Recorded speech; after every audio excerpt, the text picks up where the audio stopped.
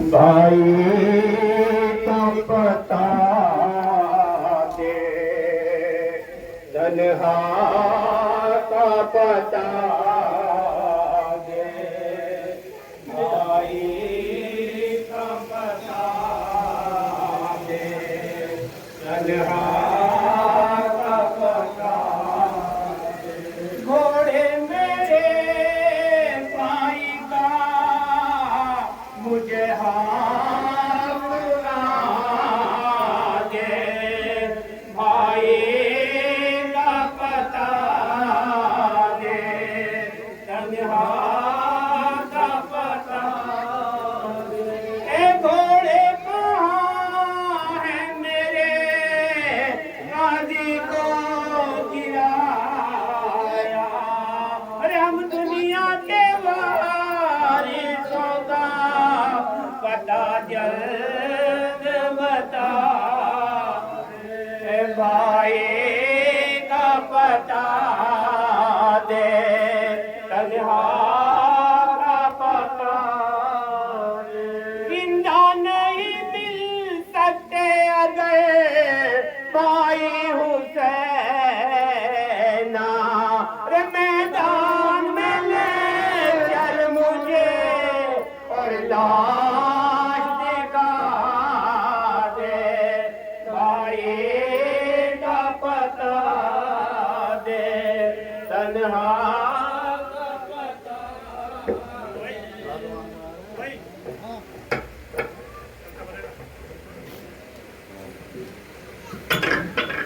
گھوڑا نکل رہا ہے چاہے مشرق ہے